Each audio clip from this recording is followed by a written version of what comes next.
All right, here we go. Welcome to the podcast with your favorite cash flow guys, Mike and Blaine, giving you the best advice while having a beer. When you're running a business, there are problems every day. Let Mike and Blaine help you out and guide your way. Cheers to the good times with Mike and Blaine for business, beer, and BS. Hey, it's another episode of Mike and Blaine. I'm Mike Mylan, also known as Cash Flow Mike. That is my friend, my partner, Blaine Birch, the CEO and founder of Dry Run, the best cash flow forecasting software on the planet. So, what's up, man? I don't know if it happened for you, but we switched. Right. The jingle played and also yeah. the switch. I'm like, what? Where are you? Moving my window around. We switched places. It's funny. Well, cool. So, what's going on in your world, man? I tell you what, we got Bertha coming through, Louisiana, Houston. Maybe we'll get some rain. We had rain all last week here in Texas, but we're in like a heat wave in between rains. It is 96 right now, but man, it feels hot. Something that Alberta did that has caused us to have a plague this year, because we've said record-setting rain. And when I say record-setting rain, I couldn't tell you how many, probably tens of houses, thousands of houses across the city have flooded in the basements. In fact, people I know, fortunately, our sump pump's been doing okay. And that means, and then we've had a little bit of heat in between, which means we have mosquitoes like you wouldn't believe. You can barely go outside. And even though we've had all this rain, apparently there's other places that haven't got rain, and we have smoke. So today it is screaming hot and it's smoky out there, even though everything's wet. It's so bizarre. You are really tearing up the Northeast right now with your smoke. I've heard. I don't think we're getting that smoke. I think we have our own special smoke from up north or out west or something here. So it's been a really bizarre summer, and oh man. Anyway, so I hope yours is a Bertha, you called it. I hope that's not going to hit you guys too hard, because we've seen what rain can do. It's not such a fun time. Well, I don't think you're going to get any of the weather from Bertha, but there are people in Wisconsin, Minnesota, Ohio, New York that is getting Canadian wildfire smoke right now as we speak. Also, you may not know this. There's a lot of fires in the U.S. right now. Hey, we don't need to be pointing out. It doesn't stop at the border here. There's fires everywhere. What are you talking about? Canadian wildfires today? You have to. That I think that's Canadian smoke mixed with our American smoke. And you realize as soon as the wind shifts, we get American smoke up here. So it's I find that kind of funny. It seems to think Canada's on fire, but nothing down in the States, which is not quite what's happening. You know that what you just said there reminds me of your story about the bird, right? Where they wouldn't let what is that thing called that you have? A cock? No, we have a parrot, and getting him across the border is virtually impossible right now because of bird flu. So yeah, like we have a parrot that lives literally just with us in the house. He's completely, isolated, and they won't let him across the border, even though 4 billion birds plus cross the border every spring and every fall, which would be a little bit like the smoke. Yeah, the wind shifts and it's like, we're getting smoke from Seattle. That's just how it is, right? Yeah, we won't let in the bird that lives in a cage in your house and doesn't touch anything in the world, but all these birds just fly back and forth the way you want to. It's kind of crazy. Yeah, that shows you the logic of the powers that be on both sides of the border. This is not a one or the other. They both are universally kind of dumb. Anyway, so it is what it is. Yeah. All right. So as usual, we don't know how to start the show, so we just start talking. But if we start the show. If you're new, as a matter of fact, I had a great trip this weekend up to Omaha, Nebraska. See my daughter, my granddaughter. Wade is the person that cares for both of them full time, and he runs a concrete company up in Plattsmouth. I don't know. That's where he lives. I don't know if he lives there or his company's in Omaha. Anyway, that area. And What a great trip, man. It was just a great, fantastic family trip when we talked. Nice. And I think on the spot, he subscribed or downloaded some episodes and wanted to kind of keep up with us. So Nice. we should tell new people because I think I had a few new Oh yeah. people, pop open this weekend. So what is this, right? It's Mike and Blaine Business Beer and BS, and that's what we do. We talk about business, we talk about trending topics, and as you can tell, there's a little bit of BS knocked in there a little bit too.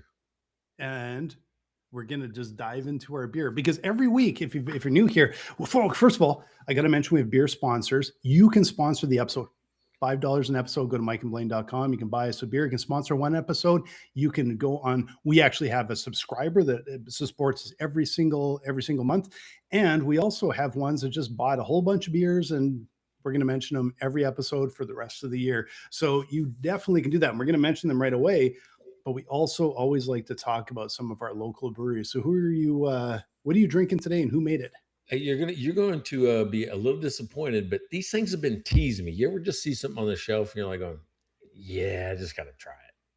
Yeah. Right? So That's it that's is, how I got the Iron Maiden beer that was not very good, but had an awesome can.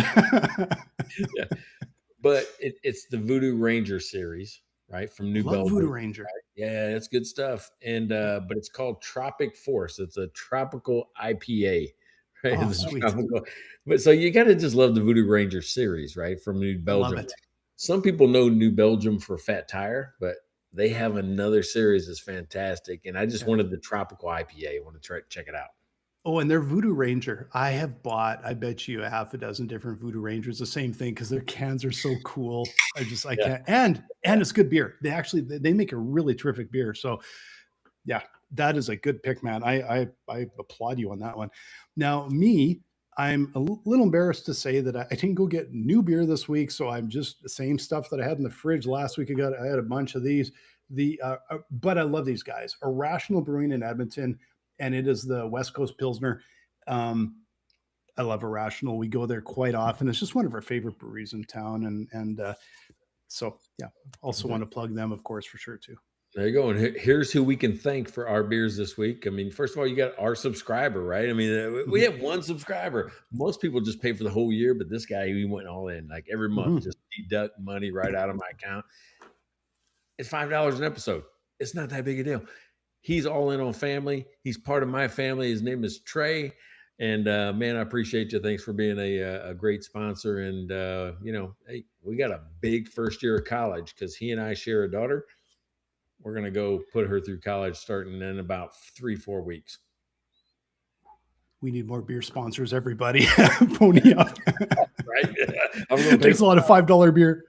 No, that's awesome. That's terrific. Thanks so much. And also Devin, biggest LSU fan on the planet.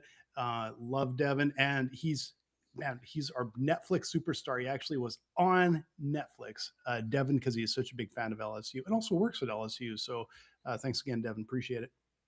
There you go. And speaking of just superstars, we know an Amazon bestseller. Her name is Karen Hairston up in Michigan. She has a program for you. I mean, first of all, she is a process queen. If you have a process in your business you need help with, she can smooth it out and make everything okay, right? Karen Hairston. And she's got her best-selling book on Amazon. It's called Stop Growing Broke, Start Growing Profit. Go check it out. Go buy one today. And I'm going to thank neighbor Pat. I know we've another sponsor after that, but I want to thank neighbor Pat because what's hilarious is he's the one celebrity that's been on the show like twice and actually got recognized. Mike and I we've never been recognized ever, but neighbor Pat did. So we got to thank him for supporting the show, buying his beer, and love having you watch the show all the time, Pat. Appreciate it. Yeah, I'm gonna call him absent neighbor Pat because I haven't seen him in like 2-3 weeks, not or weeks. Like not a hi, not a bye, not a kiss my ass, nothing. Hope he's okay. Oh, he's probably hiding out from Bertha. Yeah, and then I got our last sponsor, Larry Weinstein. He is officially his trademark just got it was published for opposition, made it through. He has a registered trademark now called the Cash Flow Cowboy. So if you're looking for somebody that's a CPA that can help you smooth out your cash flow and find hidden cash in your business and do your taxes at the same time, go check out the Cash Flow Cowboy in Houston, Texas. Thanks so much, Larry. And now, for those of you who just started watching the show for the first time, we actually have Mike gets this amazing jingle made every week on our topic. So right before we dive into the topic, here's this great intro.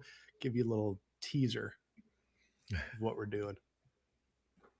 Too cool to care, too proud to try, acting unimpressed as the good stuff passes by. Put down the pose and give a damn. It's Mike and Blaine. Care as hard as you can. Business, beer, and BS. There we go. I'm so glad you chose that one. I always send you two versions of the jingle, right? Because it makes two versions automatically, so you can look at it. I'm so glad you picked that one. That's the better one. It is. It is. Well, they're both good, but I like that one. There's something about a guy. The fake robot has so much energy this time. Yes. All right. So here's what happened. I'm watching the news and they're talking about, hey, it's cool to be chalant or chalant or whatever it is. And everybody's like going, what's that? Because we always say nonchalant, but nobody Yeah. says you're chalant. I'm like, going, oh shit. It's like they made a new word to describe something. And it's not us. It's not X's. It's not Y's. It's like the Z's, the youngest group or whatever they're called right now. The Yep. youngest group is saying, hey, I don't want you to be nonchalant. I want you to be all in on my relationship, right? So the dating scene has become, hey, you can't just be too cool to talk. You can't be too cool to not text me for 3 days. You can't be too cool to, all these things. So they're calling it somebody that is chalant, somebody that's actually invested back into the other person as a dating thing. I'm like going, there's business applications for that too. I Yep. love the word chalant. I love what they're doing, and I love that they're reconnecting and getting off the phone, right? Getting Mhm. off the phone, saying, "No, I want to be with you," right? They're actually being invested in the relationship. So I thought that was a cool thing to talk about. I just learned that term today. A very cool term. I really like it too. I think it's topical and for business very topical because there's been a lot of businesses that have been pretty nonchalant with things like customer support, quality of their goods, their services, and especially a lot of the big ones seem to get away with it, right? And I think that there's a lot of lessons in there that we can take on how we can excel and sometimes compete against the big ones and compete against the AI driven companies. Because I tell you one thing, AI isn't going to care like a person. Well, and I think that's what led me to this today. Is like going. I used to say something during my seminars. I'm like going. Nobody knows what you or nobody cares about what you know until they know that you care. Right, and that was Mhm. me teaching about relationship banking. Like, don't come lecture me about just stuff. I'm feeling real pain here, and if I don't think you care about my personal situation, I'm going to ignore what you have to say. And Yeah. that's one of the things I really like about what's happening now is because we've been talking, believe it or not, the last few months about authenticity, being authentic. And Mhm. that's what this whole movement is that when you act like you're too cool to care, right? You're too cool to be bothered. Yeah. Well, that's what people feel. That's what they see. People nowadays want to see you fail, the fail attempts, the struggle, the ambition and the focus and the drive. And it was a cool topic to just talk about, right? Because Yeah. people are past being embarrassed about being seen doing things that are hard or and failing. Yeah. And, being, of course, in startup land, we live this every day. And I'll tell you that okay, when you pick this topic, I immediately said, "Oh man, this is so topical. This is so much in line with what I'm thinking about a lot these days." And the biggest reason that I think it's been really topical is because I've started to recognize over the last couple of years that me, along with like probably a lot of startups, got a little too engrossed in systems and advisors that were just, here's the system, here's the this, here's the that, here's how you do it. Really, what that was leading to was building out systems and trying to scale before you're ready to scale. And what happens as a consequence of that is you start to lose the passion to serve your customer like go through the wall for your customer, do anything you need to talk, like to make sure that they're successful, that they understand, that they're not confused, that, and we've had some lessons on that, and I think it's changed a bit of our culture where it's just focus first on the customer, focus on, um, again, not systems and processes, focus on listening to them and solving their problem, no matter how long it takes and how hard it is. Um, that will lead to more. And I think it's something that is so critical for startups. Yeah, the whole movement. And if you still look at some of the coast, if you look at the big cities, I'll call out Toronto, maybe Montreal, maybe New York, maybe LA. You, if you call those out and you see what they've done, there's a lot of pretending that's went on, right? It was cool to be like on, oh, I don't care how you see me, I don't care how I look to others, but there's a point in time when that comes off as you don't care either. Right? You don't care about me. You only Yeah. care about you. Right. And that's Mhm. not just an individual, that's a company. When a company's too cool, well, do you really care about me as a customer? Yeah. So I I looked at it as okay, well, let's look at what's cool, right? Because I've said that word 3 or 4 times before. Hey, were you cool? And we'll say high school. Were you cool then? I doubt it very much. All right, but what did cool mean when you were growing up? What did that mean? And what did that mean? Can you really define cool? You know it when you see it, but I'm Mm, not sure I could define, you know, when, if high, junior high, high school, and that, if I saw people and thought, oh, they're really cool, I don't think it would be a checklist. There's just something about it that, made them cool. I don't even know if I could define it, right? And I think it changes from person to person and generation to generation, right? yeah, Like, yeah. if I saw when I was in that maybe junior high, and you see someone with a really cool skateboard, they're really good at skateboarding, probably instantly cool. Lots of people would see that and be like, no, I don't like nothing. Don't see right. Okay, we'll go with that, right? So your skateboard, you might see one, not a person on it, see a skateboard, and you go, "Oh man, that's cool," and I might go, "Eh," right? Exactly. But Exactly. then we could both see the same person on that skateboard doing the same trick, and we both go, "Oh, that's cool." Yeah, yeah, you're right. There could be some same musicians. Like I grew up playing music and being in garage bands and everything like that. Um, but when you see a musician, is there's ones that I would probably think, oh, that's a really cool musician or something about it, and other people totally dismiss and vice versa, right? Um, yeah, so I think it's hard to define. I think it's really hard to define, right? All right, so but put something in your mind. Let me ask the question. Put something in your mind. You go, when I was in high school, this person was cool, right? And just you got somebody you got somebody already you're thinking about. And if you're listening, you guys do the same thing. Yeah. All right, all right. Okay. So I got somebody too. Okay. Now, do you picture that person doing something or just leaning against a wall? Oh. Yeah, probably, like, I was picturing probably more the leaning against the wall more than doing something. Isn't that weird? You're like Yeah. going, it's like the avoidance of doing something because they're pretending not to care about other people doing stuff because they might fail in Yeah. front of others. Maybe. Yeah, but is it also, would you, I guess maybe there's a difference now of what you would think is cool. Someone failing at something and just not even being bothered by it would be really cool, but maybe not when we're young, right? That's what's cool today, right? I mean, think about it. The reason why some people don't want to do stuff, I can remember having friends in the yard, and I'm doing something, and I'm who knows? I look dumb, I look stupid, I jump or whatever. 'Cause I'm not the cool guy, but the cool guy wouldn't do it, and I think it's because they were afraid of looking foolish. And I think there's a point where maybe that disappears, because I still remember being young. Just when you're talking about this, I haven't thought of this in probably 40 years. But I remember, it probably was more than 40 years.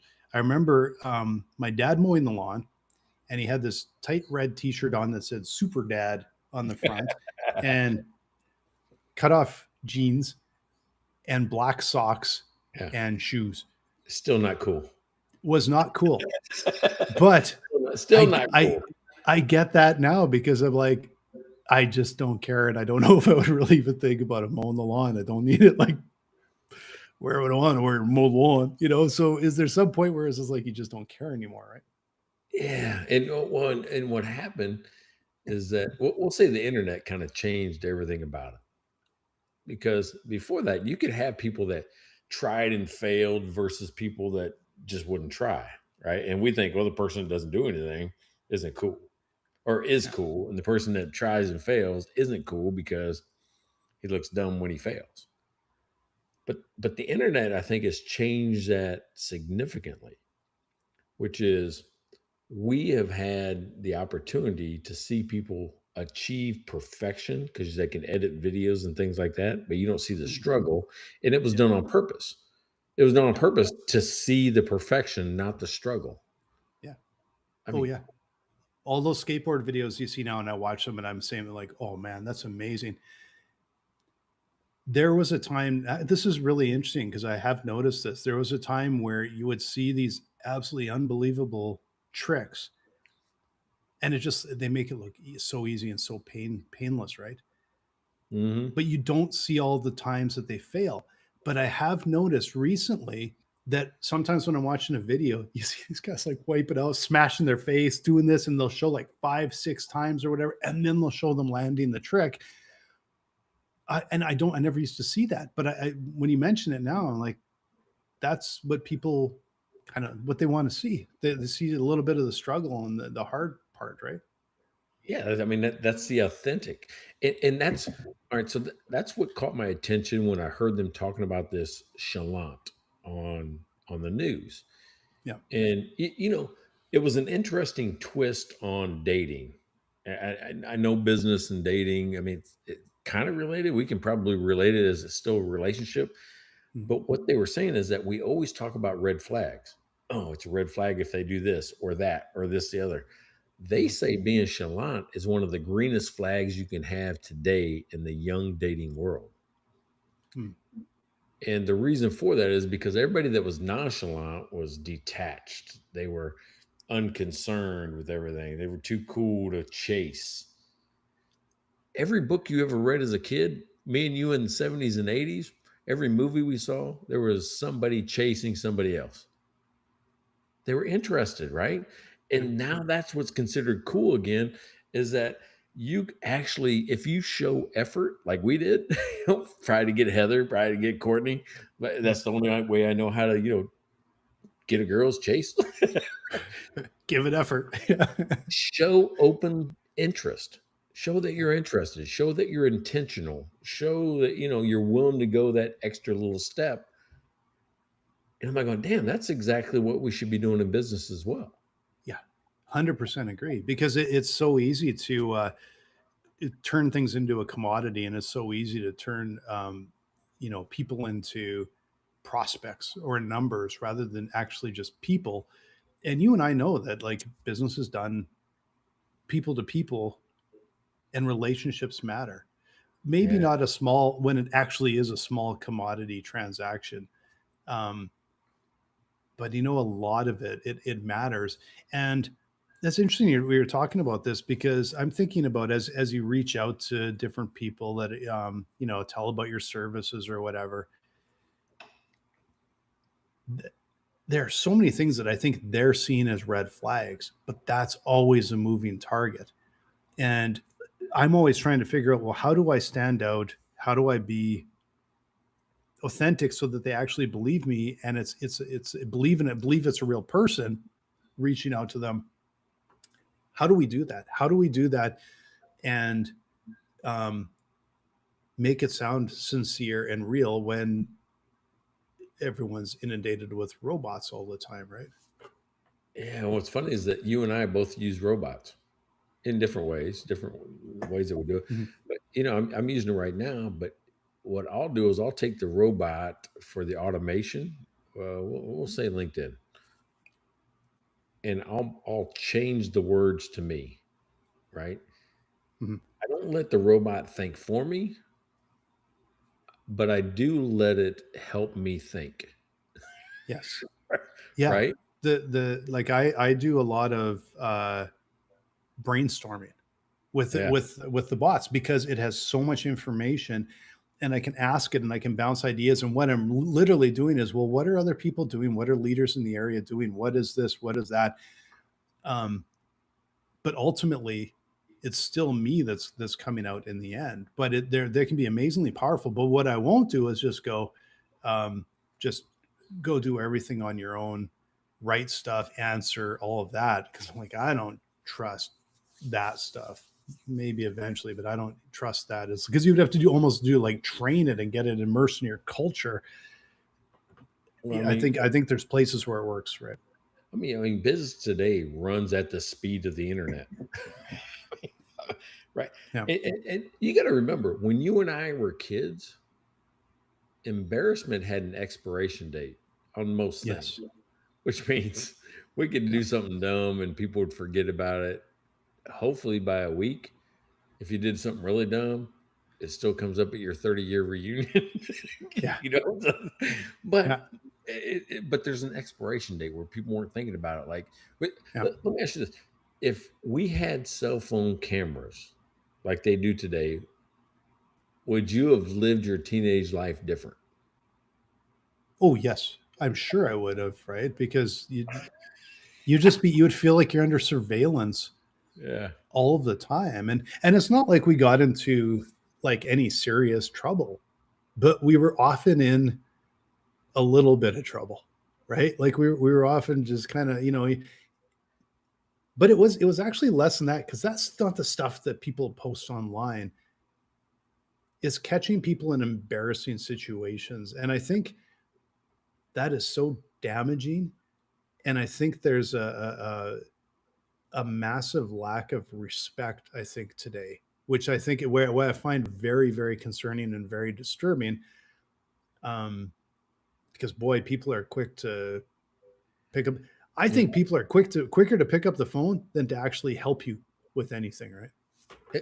it's not just that. Think about my first business was 99 ish or what or something like that. Think about all the things I tried that failed or whatever, but I wasn't punished on the internet.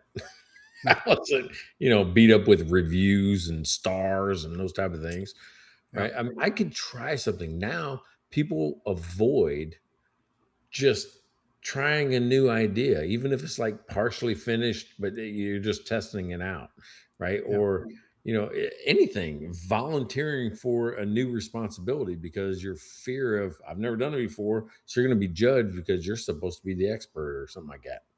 yeah. It's weird how people are judged today, because or even the how things show up on the internet, because you just mentioned those reviews, right? They can be really shady. Like they can be very shady. They can be artificially inflated, artificially deflated. I'm not sure if they generally even fall into the middle. Um, but the bots today, it's funny because I've read that they overwhelmingly give more credence to conversations they see on Reddit and LinkedIn and places like that. So they're giving advice based on people having real, true, potentially real, true conversations on LinkedIn or Reddit, because there's no guarantee they're real or true. Actually, there's very little chance they're true, but it's giving a lot of, it's like, well, it might at least be maybe more honest, but could be even less informed. And so, really, again, like with a lot of the information, how much are we getting with the garbage in and garbage out? Yeah, it's funny, garbage in, garbage out. But oh, you know what? In the military, they used to tell me something like going, nothing, no news is ever as good or as bad as you receive it. Mm, And I forgot that until you just said, yeah, what you just said. I'm like, so I need to apply that to reviews when I'm looking at them. Like, obviously, that's probably just propaganda. Obviously, this is somebody that's just mad. So, yeah, Almost a 3-star review is probably the most honest. Probably, yeah. It's a weird thing, you know? Yeah.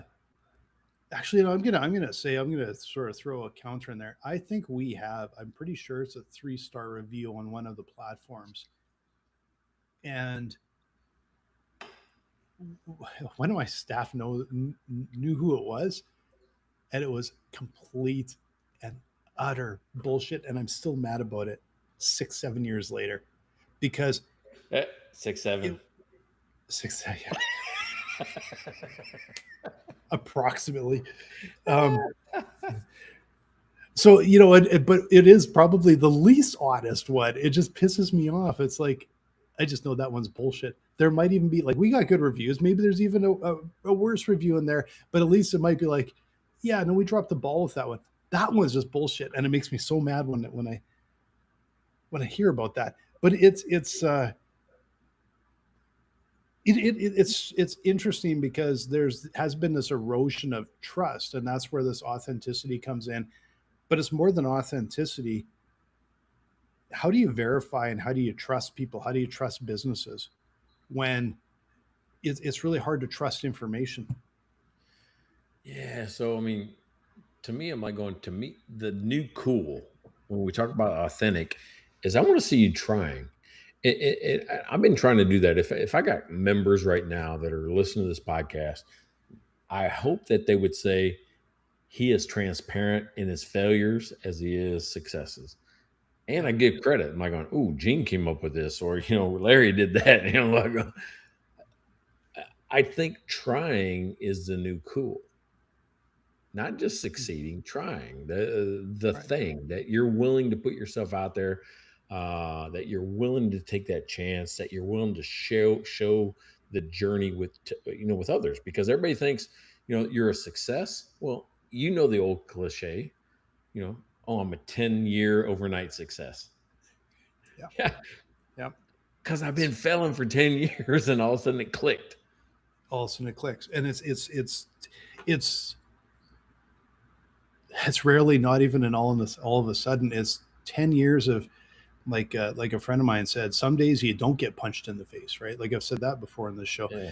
Um, it's you is this constant learning, and so it's not like it is suddenly it works, but there was 1,000 little 1% improvement or 0.1% improvements over all of that time, and lots of up and down. So it's like either improvement and then down, oops wrong, oops, until it starts to work. And um yeah, it's such a hard journey, but um and then sometimes you find those like you're saying, some of those customers that they believe in you, they stick with you, um kind of through thick and thin a bit, right?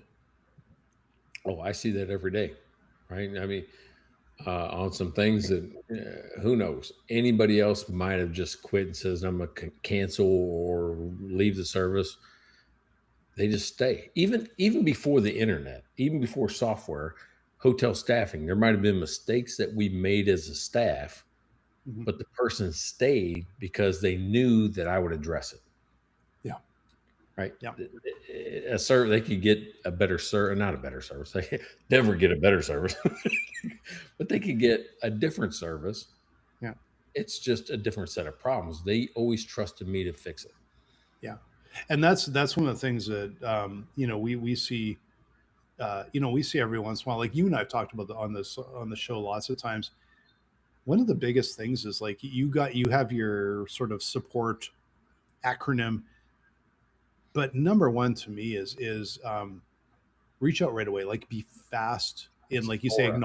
acknowledging it. It's aura. And but one of the things that we do is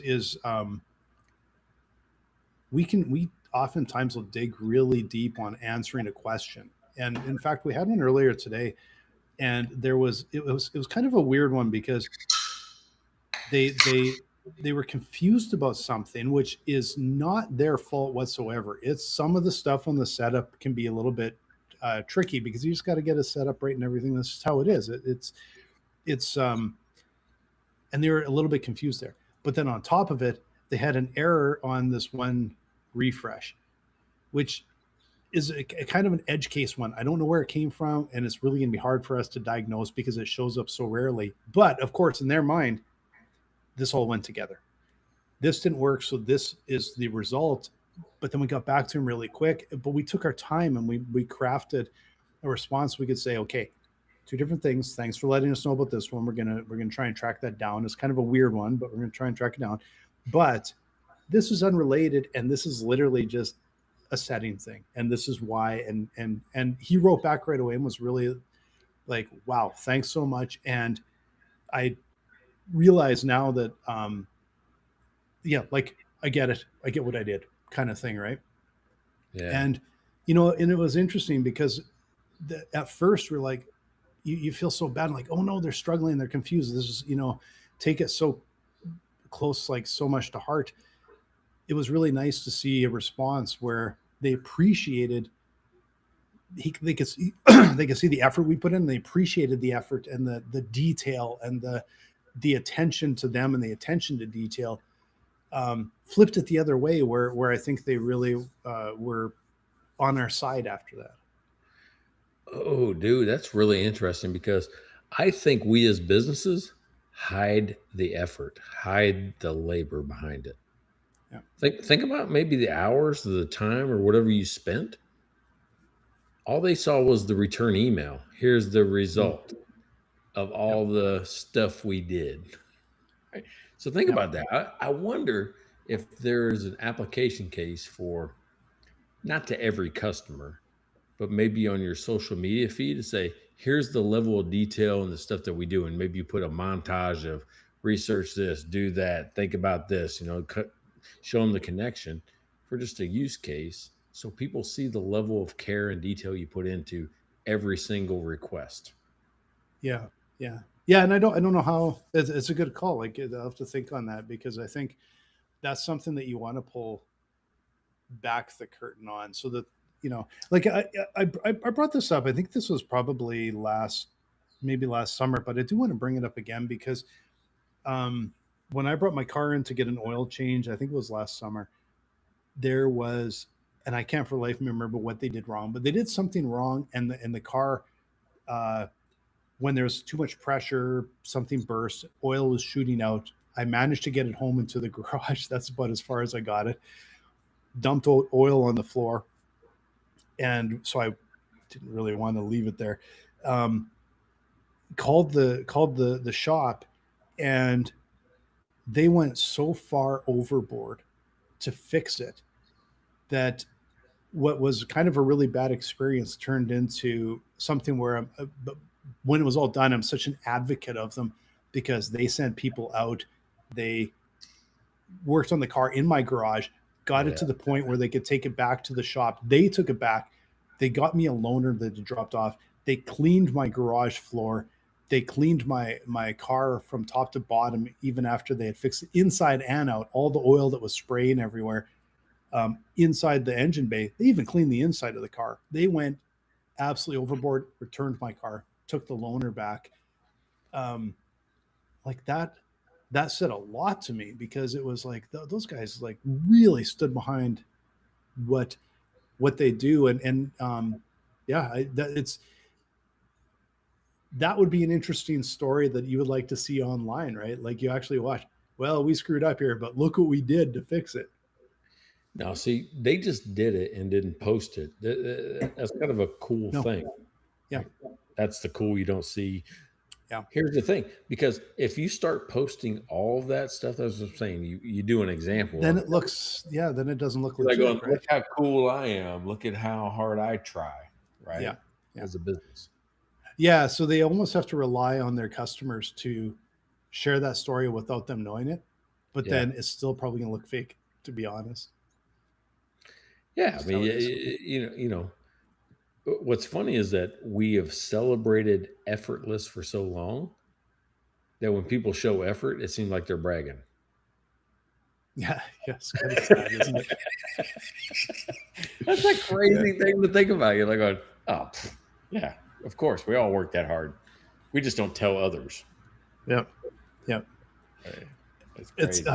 It's interesting. It's funny how these things from a business stand out in your mind. Like I remember, you remember the ones that stand out, either the really bad service or the really good service. They both, they'll both have an impact. The middle of the road, you just tend to forget, right? Well, I keep seeing people kind of comment on a clip of ours that Jeff put out about, oh, what the hell was it? About how, shit, I even forgot what I was going to say. One of our clips, like our shorts or Yeah, something. it was one of our clips, we were talking about how people respond to the business and the effort that you make, and we were talking about like enthusiasm or something like that. I forget what it was. I just saw it the other day. I'm saying, why did that one get so much of a lift? Hmm. But to me, I don't figure out what it is. There's a word that escaped me. There's a word that we used in there that you can go search, but uh, I don't know. I don't know. Thank Poof. you, thank you, Voodoo. Voodoo Ranger does it again. But you know, enthusiasm is really something that travels, right? When you get excited about a brand, when you're there and you're in it and you feel like you're part of the community, that transfers very well. Yeah. But so does the other thing, right? So the other thing that transfers is indifference.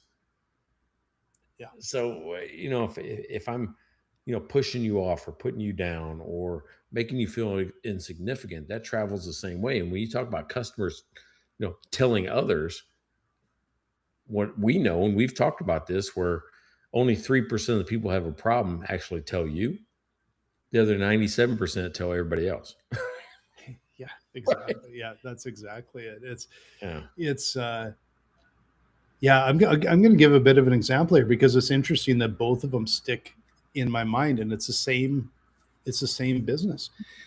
And I was over, and I'm not going to mention it because I'm going to be a little critical of them. I just would rather not. But I was just doing a Amazon return, and there's lots of places you can return Amazon to. And I walked in, and there was a lineup, and it was moving really slow. And there's like one person behind the counter doing all the returns, and the lady that was two ahead of me, she finally just got fed up and walked out the door.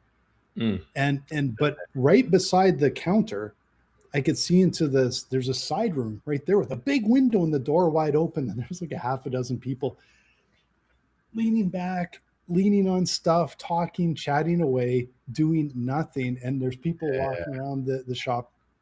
And finally, someone came and opened up the other till, and you kind of look and go, that is like nobody like I can see you right there, even if you close the door, but I can see you guys doing nothing, just sitting there ignoring us, right?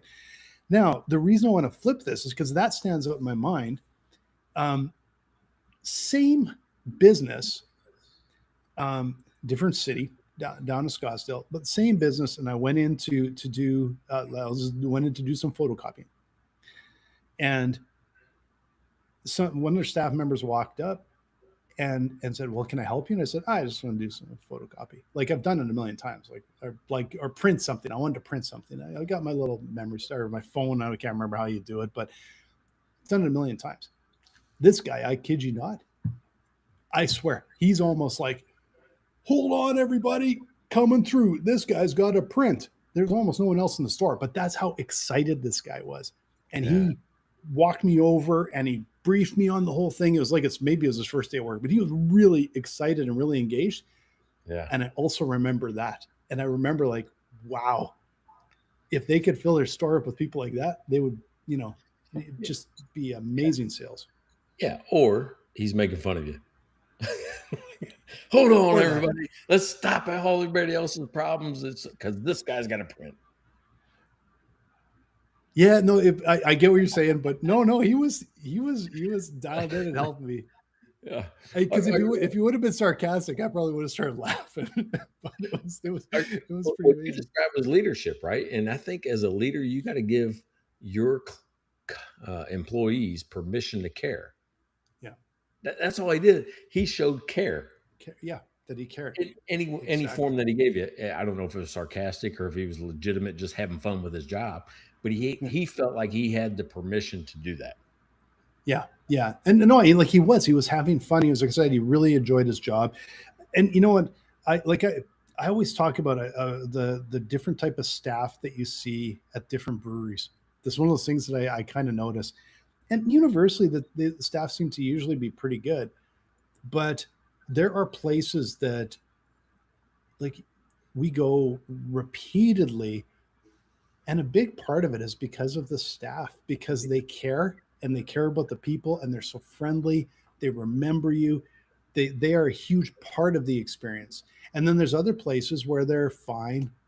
They do Yeah, their job. They take your money. They pour your beer. They smile and say thank you.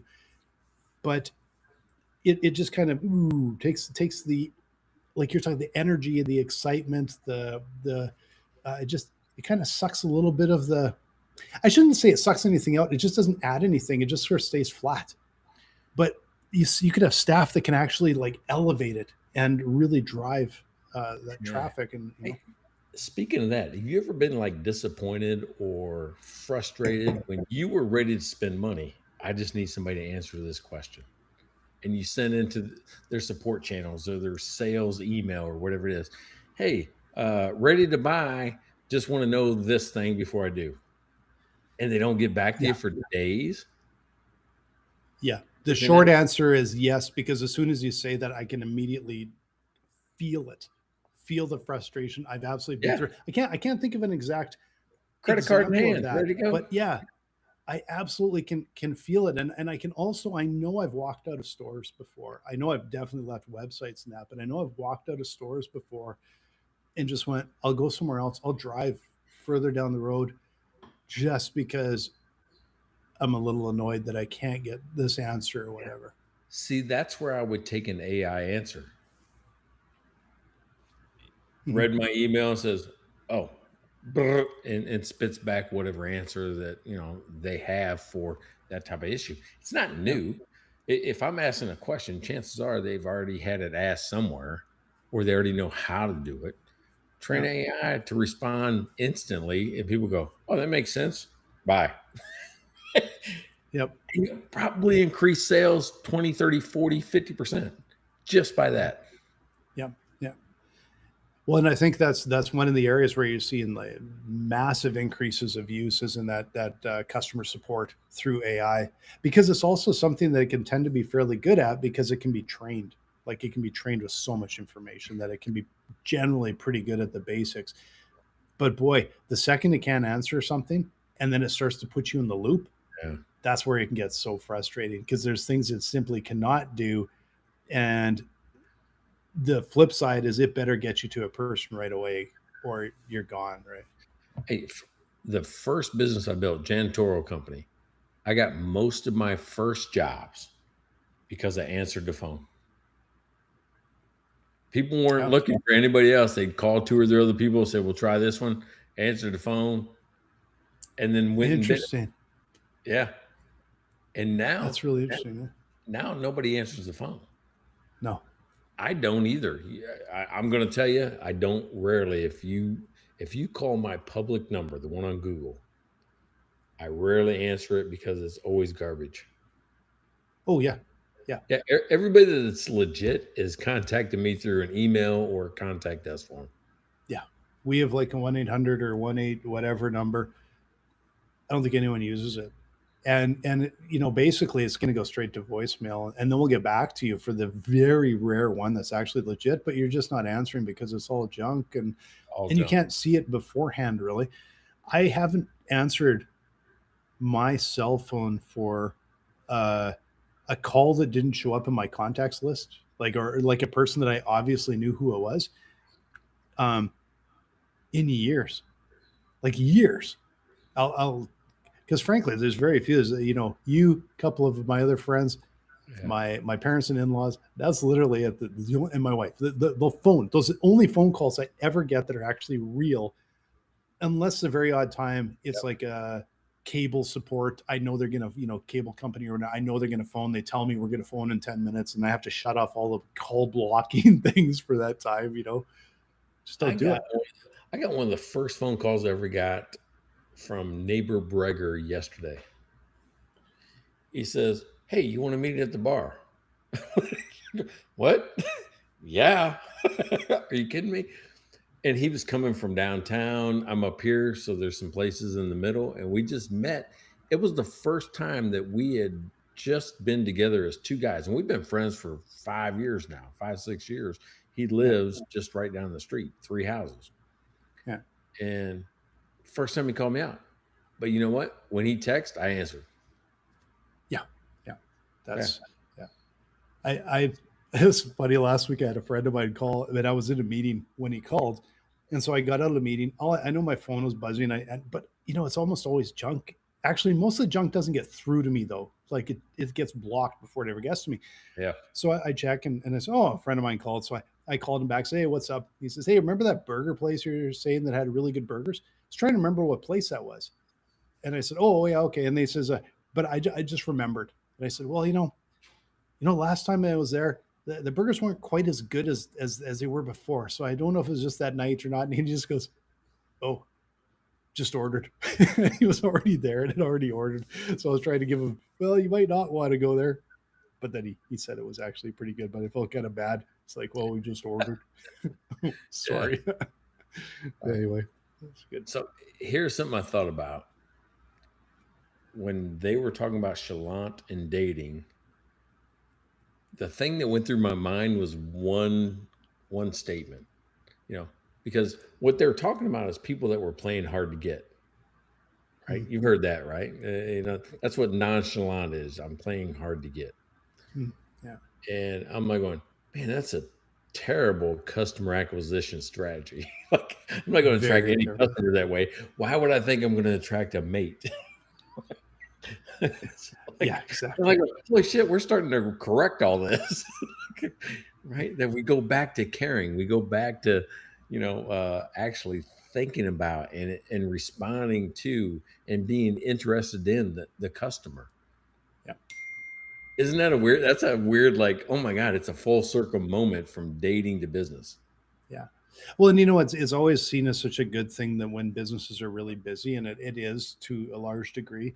But I will tell you, like, when was the last time you stood in line? Like, I won't stand in line for Yeah, anything. dude. If they're in It's not line, I ain't happening. Yeah, it's not happening. I'm turning around and walking out and going, nope, maybe another time, but I ain't staying here. Not standing in line for anything. I just don't do it. now. All right. So if we go to one of our favorite restaurants and they say it's a 25-minute wait, we'll sit because it's usually a 7 or 10 minute wait. Yes, because they'll yeah. I'll sometimes do that, but I'm always in my mind. I'm always what's the alternative, right? Yeah. And if it's kind of like, well, yeah, it's probably closer to 15 minutes, and we're not even going to get in the car and get somewhere for 30. Yeah. And well, then it's like, well, what are you going to do? But And we then you walked might into be in another queue. what's that? And then you might be in another queue, right? You go to your new Exactly. party. You could be in another queue, right? And Yeah. I know last weekend we were going to try a place and we walked up to it, and all I did was open up the door, and there was a lineup, and it was loud and it was busy, and I just went, nope, close the Yep. door. We walked out, and then I looked at my watch and went, happy hour just started at our favorite place, and then we hopped on our bikes and went over there and Yeah. walked right in, and it was amazing. And I'm like, oh man, these are the guys that should be busy. But anyway, it was kind of fun. Yeah. So good one. This was a good one, man. I really appreciate it. And we got great beer sponsors. We got a great Mhm. topic. If you've been listening in 2026, you'll notice that we are taking trending topics off of Mhm. the internet, off of news, off of real life, and talking about them just like you would with your friends. So if you got one that you're talking about with your friends and you want to hear our take on it, go to Facebook, go to YouTube, put in the comments. Yes. And go to mikeandblaine.com. You can buy us a beer there. You can even buy us merch. And you can even email us beer@mikeandblaine.com. And we would love to hear from you. Heck yeah. Hey, another one of the books. Man, I'm telling you what, if you watch our clips, they are just, we're getting like, we used to get notifications of 100 views, 200 views. We don't even get them till they're past 500 views anymore. Yeah, we're getting that. Well, we got one over a million, but we're getting thousands are the usual for our clips, especially our shorts. Yeah, people seem to love those. Thousands So now, yeah. Very cool. All right, man. all We'll right, see you. Not next week. two We're going weeks. to take next week off. Yep, yep. And the week after, we're going to do an early one. Yes, it's going to be weird for the next couple of weeks. Yeah, that's my That's right. fault. That's my fault. That's right. That's right. It's Teaching in summer. It's in, Colorado. Yeah. If you're in Boulder, hey, I'm going to be out in Boulder doing my thing. So if you're in Boulder, you're like, oh, no, I'm going to try to go look for Cash Flow Mike. Maybe you can find me like you did neighbor Pat. exactly. Celebrity at the bar. Yeah, there you go. All right. It's All right, nice to Postino's, see by the way. everybody. What's that? I always go to like Postino's. Okay, everyone know that's real fine, Mike. All right, well, I'll tell you.